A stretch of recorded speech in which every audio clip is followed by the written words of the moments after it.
Hello, I'm James, this is my channel, Western Signalman, and this is my extremely messy model railway room. That is because I've been building this fiddle yard.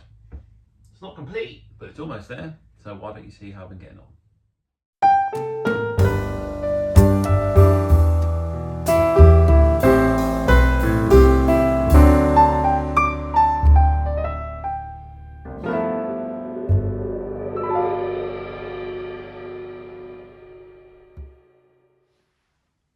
If you saw my last update video, then you know that I left the video on a bit of a cliffhanger with the building of the fiddle yard.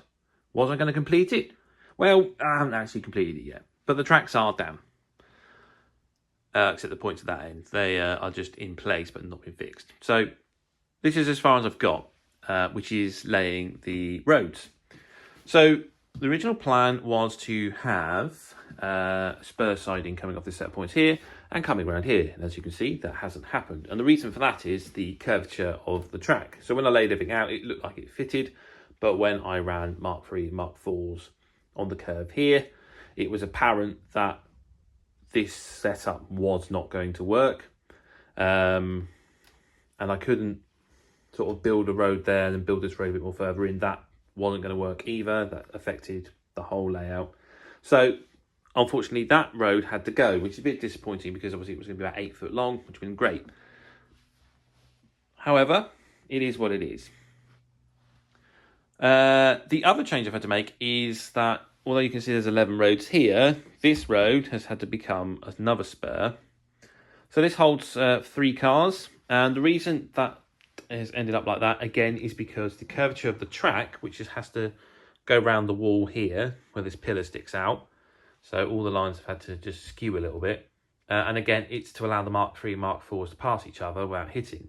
So as each line's gone in, it's just taking that little bit more space off the edge until eventually there's no room for road number 11, which is a bit of a shame because it would have been nice to have 11 full roads, but again, it is what it is. It's just nice to actually have a fiddle yard built for once. And there's still potential for it. And I have ideas for where I'm going to store some other trains so I can have a few more bits on the layout. So as I say, this can hold 3 cars. Over here, I think I'm just going to have a 2-car spur. If I do put something in, I'm considering just taking this set of points out and not worrying about it. Because you can probably just about see it, but they're not... It's not laid quite correctly. It's a little bit that way. And when I did try to correct it, it then meant all these points went out of line. So the alignment's a little bit out, and it will depend how it goes on testing. I'm going to test it, and if stuff derails, it comes out. If not, it'll stay in, and I'll have a 2-car DMU spur there. But that's, you know, it's just one of those things. If it don't work, it don't work. It's not, again, as I say, it's not the end of the world. It's just a nice to have. So that's the sidings. The other end hasn't changed at all, apart from one more set of points being taken away for obviously road number 11. But that means that road number 10 is extended out by another foot. So, you know, you get a little bit from losing something else. Right, next part is the control of the fiddle yard. So I have many locos, if you've seen in the previous video. Some are DCC chipped and some are not. It's going to take time to chip everything and get everything all up to DCC. Obviously, I'd like the whole layout to be DCC, but I'd also like to run my trains. So I'm going to do the job that we'll probably regret because it's going to be a lot more work and effort. But I'm going to build control panels, which will allow me to switch from DCC to DC, so I can control different trains. To do that, I'll be using these switches just to switch the power supply of what goes in. And I thought, how can I sort of build this control panel? So whilst I want to control the trains DCC, I think I want to control the track analog, like an old signal panel, because that's where I first worked on the railway in a panel box, and I really miss them. And nowadays I signal trains on computers, and it's just not the same joy that you get from turning switches and pressing buttons. It's just not the same. So I want to kind of bring that back a little bit in my model railway. So I thought about putting a control panel just above the fiddle yard here, which I think would work quite nicely. But then I thought, how about and looking at these shallot boxes, I kind of got a inspired inspiration. Inspired inspiration, that's the right word I want to say. I'm going to go with that. So yeah, I was inspired by these boxes, and I thought, do you know what? That would be quite cool if I sort of built the panel within the picture frame. Fortunately, we have loads of these boxes around our house. We have a whole box of them that were saved up for projects that never happened, because my wife likes to do arts and crafts. So I have pinched them, and I'm going to use these shadow boxes to build control panels. So I've got 2 of these, one for each end. I'll probably go either side of that pillar, and that will allow me to change the track or isolate it. So it can be DCC, DC, or isolated. And then I'll have buttons on the side, obviously control the points. And then, yeah, hopefully that will work nicely and look quite nice set above the pillar yard. So that's the next job. It's wiring it all up and building this control panel. The fiddle yard building has been taking me some time, and that is mostly because I have had to build this and wire underneath here. So as you can see, the tracks are wired up, and I've got them to block terminals just here. As you can see, there's a little bit of glimmering light in the corner there, where I intend to feed the wires through up to the top to meet this control panel. Right, so this control panel is built from an IKEA shadow box, as I previously discussed, or may not have, depending if I use the footage or not. So just to recap, it is just like one of these, which I have my Lego minifigures on display in. They're just the IKEA shadow boxes. They're quite deep. And then I have just taken basically the whole lot out, reverted it, and now we have space in the back for the various wiring components. So I've got on here all my switches and point buttons to set one end of the fiddle yard, which will be this end over here, and then I'll build another one for this end. Now this one has an addition to what the other control panel have, in that it decides how you're going to power the trains. So these top 5 here will go to one controller, and the rest will go to another controller, because that's how it splits on the diagram. Point wise, rather than have hundreds and hundreds of points and buttons to set each one, I'm just going to use route setting buttons. So road 1 will obviously give me the road into here, or avoid road 9, bring me around here. And then this area here will be controlled by these 4 buttons, which will decide from which way you go in to which part you'll go. So you'll go into the low yard or into the high yard, and then out. You can either come out from the low yard or out from the high yard, but it'll always be out on this road and in on this road. So that's the plan. So how do you get it so that you just press one button and it changes several points at once? Well, this will require a diode matrix. Now, I wasn't too sure about them. I'm not even certain these ones will work. I bought the booklet by Pico after wiring these up. However, I was confident that looking at the diagram, I got it right. So this is the diode matrix I'm going to use. I'm going to get the paper diagram I drew out, just so I can talk about it a little bit easier. And I'll be back in a second. Now, installing the diode matrix has been a bit tricky. That's because it's been a while since I created this. So as I've come to wire it up, I realised I'm not actually sure where each of these wires go. So I've had to go through the diagram and label up each side. Now, I think I may have already mentioned this already. I probably will have to flip everything, because the way I've done it is, at number 8 to here. So the point goes this way, but in reality, you want it to fire that way. So the blades go that way, so the train goes that way. But it's something I can sort out later if need be. Anyway, so I just numbered all the different point motor sides, just so I could get around my head which bit did what. It was a bit of a minefield, trying to follow this wiring. So I've done it in the end. It's not all in numerical order, but hopefully it should work. If not, I will have to dig out the Pico wiring for beginners book 2 or whatever it is, which does have a diode matrix, which is made slightly different to what I've done. and looks far less complicated than what I've done as well. So, but fingers crossed this works. So I don't really want to make another one. Right, this fiddle yard has taken me a lot longer than anticipated, and I have lost a bit of time due to work commitments and things like that, so I haven't had the opportunity to work on the layout. But as you can see, I've now built a shelf for the control panel to go on. I've done it in a sort of signal box style, and the old lever frame style, like this would be the track plan with the track circuit lights, see the track circuit fitted above the lever frame. So that's sort of the look I've gone for there. So I just need to attach these to this so they don't fall off, and then the wires will just be fed from around the back. As you can see, I've got the hole drilled there. I'll do the same on the other side, and then I've got some old bit of trunking I found lying around. So I'll do that to make that nice and tidy there. So with that actually built, there's not much left to do in regards to the fiddle yard, because it's just basically wiring these boxes up and getting everything working.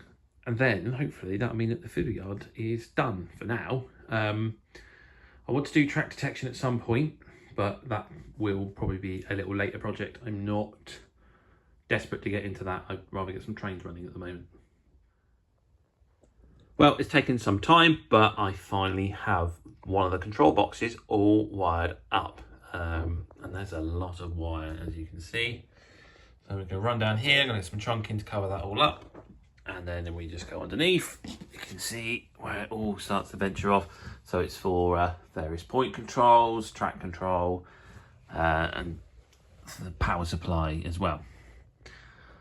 So now it's just a case of actually giving it some power and giving it a test. Well, I can't test the points yet because I haven't installed them, but we'll try the tracks first to make sure that works. So I've now attached some power to the layout, and as you can see with road 1, we're in DC position, and the boy is on the controls. And we are going to run the first train on this layout.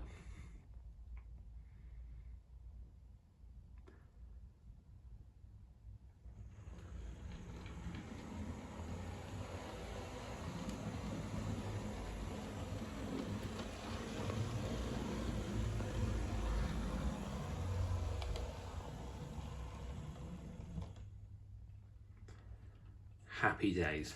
Now we just got another 9 sidings to test. Road 2 under test. And it was fortunate that we thoroughly tested the layout. This road here, for example, turned out to be wired the wrong way round between the isolated sections of track and was causing a short. Also later found out that line 8 was actually wired back to front.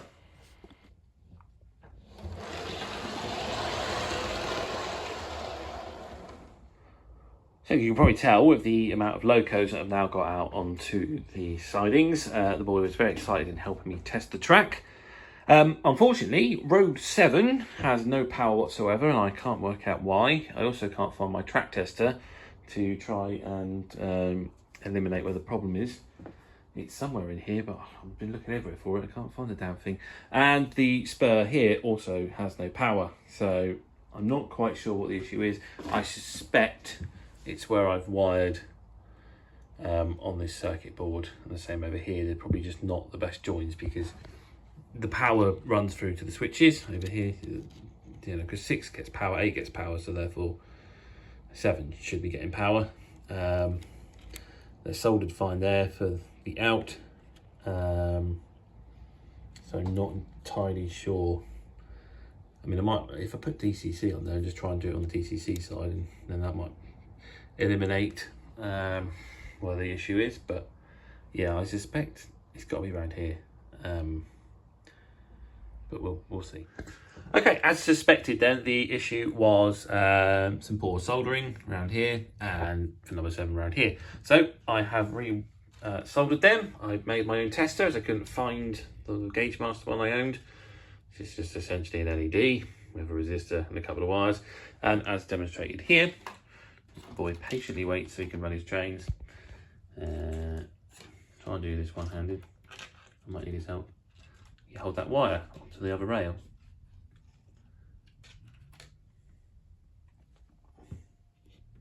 We got it working? There we go. And you can see, well, maybe not because the camera might not pick it up. The light, yeah, it is working. So you can see the light is working. So we have solved those problems.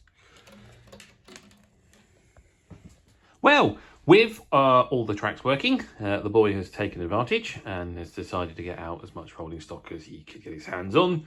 Had to put a stop to it in the end. He was getting a bit carried away. I mean, I can't blame him. I'm quite excited to get some trains on here and start something running, but there are still some jobs to do. Those jobs are here and all the way over there, just here. To the points. I need to install the motors, I need to wire it all up, and I need to put power to the track as well. And then I also need a switch to have changeover for the rest of the layout to go from DC to DCC, dependent on what train is running and how I'm running it. So there are all a few little jobs to do, but once they are done, that's the full yard bar the detection system complete, which then means I can actually do the more exciting job, the rest of the layout, which you can see is an absolute mess right now. I keep tidying it up, but it keeps getting messy.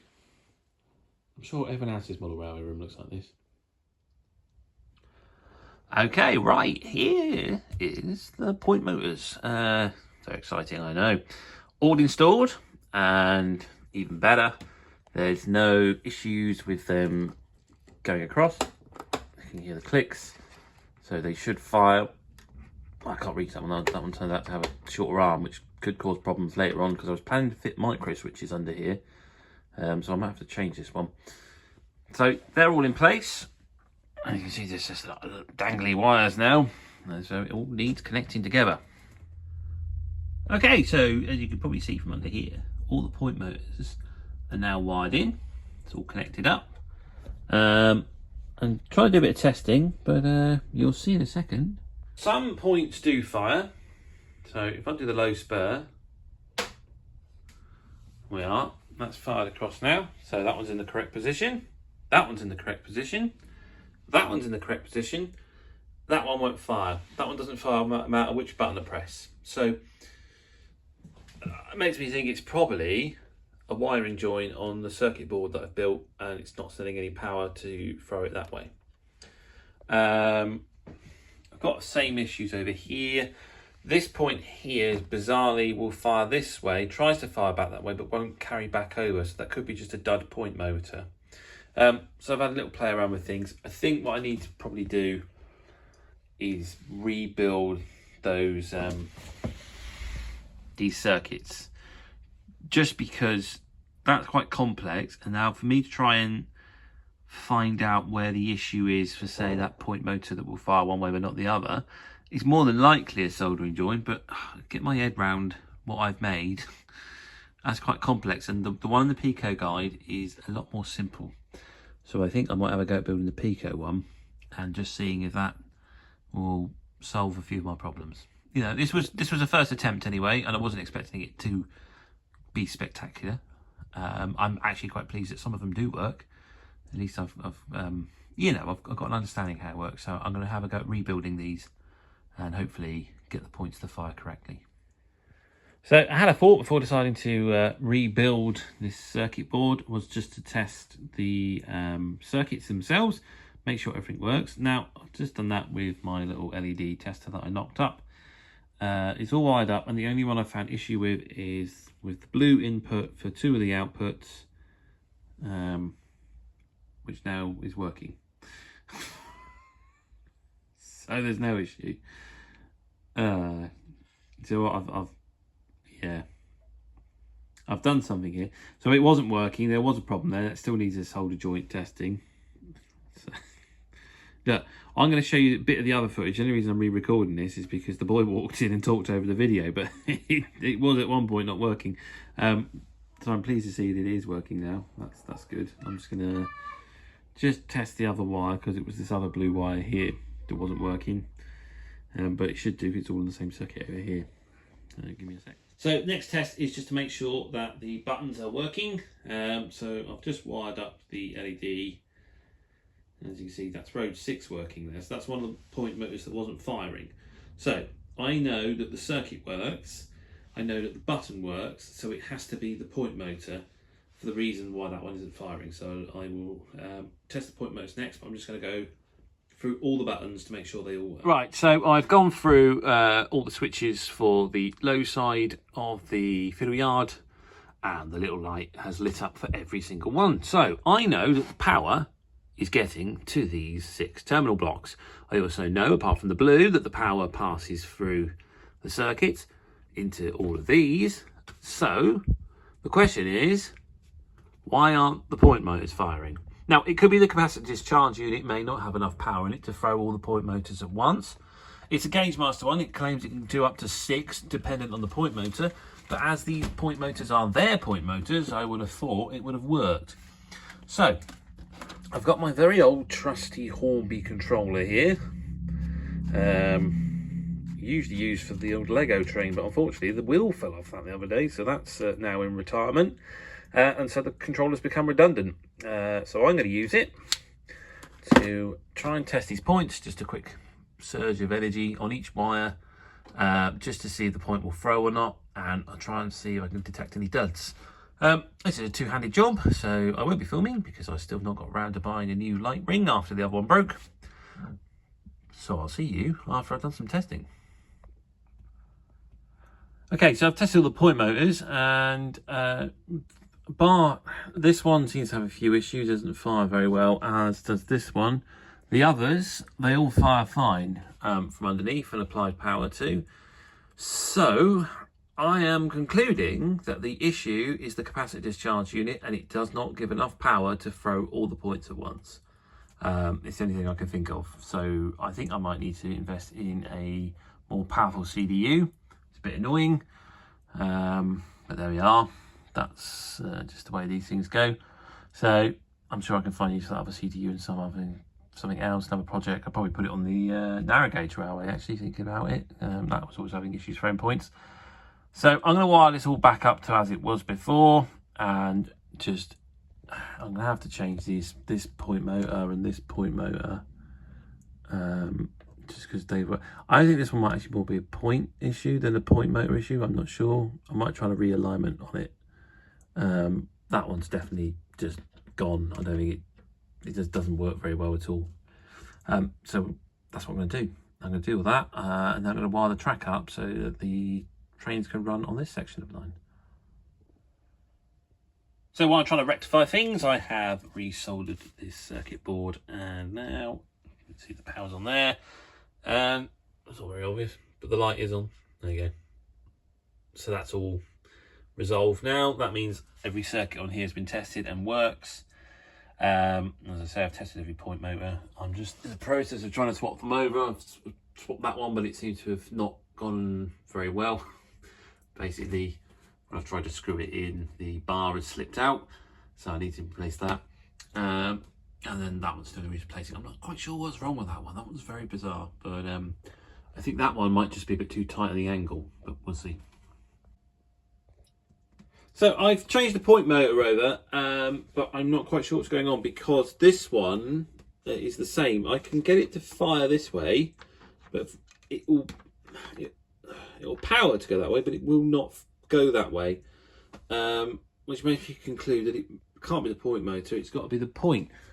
I'm not really sure what the issue is, because it doesn't seem that stiff. It moves all right. I've pinned down the track to try and help things, but I'm a bit of a loss at that one, to be honest, which makes me suspect that the issue here is probably the same issue here, because that moves fine, but the point motor again is a bit baffling, to be honest. I'm going to try and swap this point motor anyway. It might just be that point motor, and then it might be just an issue with this one point here. I'm pretty certain earlier when I was testing it, I got this one to work, but then again, I maybe just got it to work that way, and it won't go back that way. So yeah, I might try a Pico point motor or something. I'm at a real loss at that one, to be honest. So to get around the issue I've had with the point motor not being able to fire across in that direction, you can see I've put a Pico one on. So this is the plate that you'd put on top of the baseboard, and then that would hook over the tie bar. In this case, I've just screwed it upside down, and then I've adapted it by putting a bit of thick brass rod through there. And obviously it's a two-handed job. I'm holding the camera, so I can't demonstrate, but I can tell you that it does work. It does fire in both directions. So I'm not quite sure where the issue was there. I mean, these seem a lot more powerful point motors than the Seep ones, so maybe that's just what it needs, a bit more welly. In which case, that one there, I think I might just leave in for the moment and then just change it for something else at a later date, and just continue with wiring up the track just to get this side sort of complete. And then we'll worry about that at a later date. So, as my point saga continues, I thought I would just try one more thing. It's quite obvious, really, isn't it? I took one of the brand new point motors I bought and installed it, and this point now fires in both directions. So that leads me to conclude that the other point motors may be duds, and I may need to replace them. I'm still going to keep this one in for now. It seems to be okay. If it fails, I'll then replace it with a newer one. I'm not 100% confident it will last forever, mostly because I have, just drilled a hole into a bit of plastic and threaded some brass rod through it. It's going to wear away eventually, but it will do for now until I can get a replacement. Right, so I have wired up the point work around here. So I've got a loco out for testing, and it is the Hornby 14XX, notorious for poor running. So if this is going to find faults, it's going to do it better than any other loco, I think. However, I have been testing it. I'm not going to lie, I'm not going to pretend this is the first go. Got a little bit of a bump there I need to sort out, but otherwise, there's an issue here, but I think this is just dirty points. And then that's the point motor that he's putting over underneath. There we go. So if I run it forward, stalls there, but I think that's dirty track work, because if I push it forward a little bit, it goes again. So that's fine. I've tested it on the other bits. So that's the high part of the fiddle yard. That works then, that feeder line. So I just need to test the others, and then apart from the issues I've had with point motors, that'll be this corner pretty much done. I've discovered the problem, not what's happening here. No, it's not doing it. This coupling, typical, as soon as you get the camera out, it won't do it. This coupling was catching on the point, there we go, like that. Just catching on there, that's what was causing the issue, so that's nothing to be concerned about. So I've wired up the other side, and I've tested a few. Again, it seems to be just clean point blade issues. Nothing major. I'm just going to go around and give it a bit of a proper clean, but testing the tracks.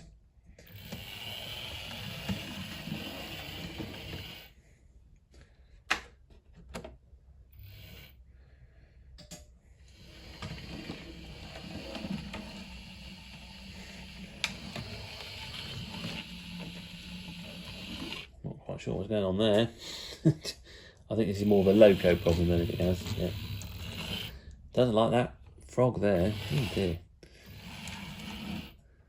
Might have to look in that, but I'm not intending to run any tank engines around here anyway, or 08s. It'll just be the mainline engines to all have better pickups.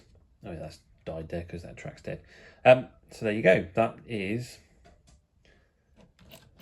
track work all in this area, all wired up, and from a few too moments this loco, which I think is the coupling. So I'm not too worried. That pretty much works. I'm going to wire up the points again, have another test, see what fires, what doesn't, and that might be a case of getting a more powerful CDU, just because I suspect that these points might just need a little bit more juice just to get them all to throw over at once. Okay, I've come to test the route setting buttons again, but I'm still having the same issues. You press a button and only some point motors throw and others don't. There's clicking noises and stuff going on, so I suspect there just isn't enough power over there to fire all the point motors at once. So what I've done is, with one of them, I've just wired up the old tester, and if I press the button, I think I press the right button, there you go, I see a little red flash there. So there is power going that way. You could hear clicking of the point motor, but if we go over, it didn't throw, so it should have come this way, which suggests to me there just isn't enough juice going over here to throw these points. So I think my route setting diodes work, and as proved on this side, they did. So I've tested all that one. I didn't test this one on this side. I was a bit more confident about that one because it was more simple. But I think I may just go through that one just to test it all on the light. Just make sure that every route works, and then I can conclude that the problem is not the point motors, it's not the diode matrix, it is the fact that there's just not enough power getting there. Okay, right, I have and my little light set up. I've gone through all the routes on there. It lit up on every single one when the buttons were pressed for the correct road. So that concludes that there is power getting there. There just doesn't seem to be enough power. What seems most evident in that is this point motor. It might be a bit stiff, I don't know. If I fire it over for road 4, go straight away, and then if I try and go road 3, it takes a couple of presses to get it to go across. I don't know if that's because it's a bit stiffer going back that way, or if the CDU has just lost its charge and just needs to build it back up. I mean, I could leave it a couple of seconds and see. But no. Again, it takes a few presses of the buttons to get that across, so that could be an issue there. So I'm not sure what I'm going to do with this corner. This could be a case of just giving up on these point motors and just investing in something else a bit better a lot sooner than I really wanted to, but I'd rather get it working, I suppose, than be frustrated with it. Or it's a case of just getting a more powerful CDU and just seeing if the extra oomph will give the point motors the throw they need. Something to look into. So I think we'll square the video off here.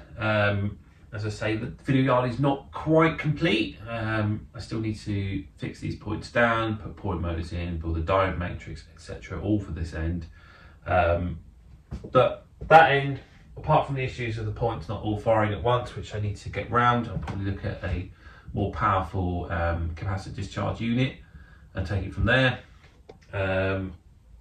It works otherwise. It's a bit of a pain, but I don't want to keep spending hours and hours trying to rectify the problem, only find out, that I probably just would have been better off getting new point motors, but we'll see about that. So I'm probably just going to leave this for a bit and actually start making my way around the room just to break things up, because doing this fiddle yard has taken a few weeks and has been tedious at times.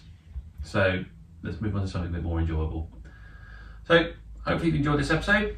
If you have liked it, please click the like button. If you want to subscribe to my channel, then please do. I'd like to thank everyone who has. I've now passed the 4K mark.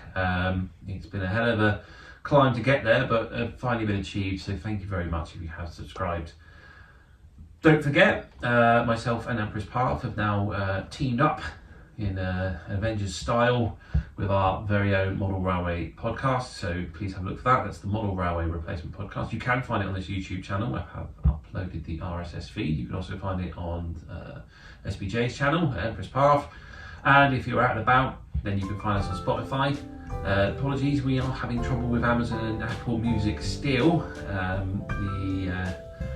It's far too technical for me to understand. Something to do with something or other. Split sound a little bit.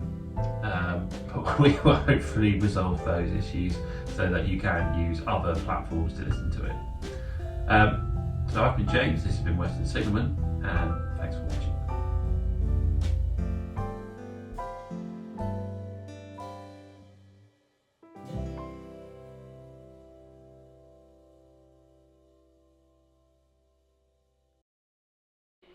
Oh, you're still here?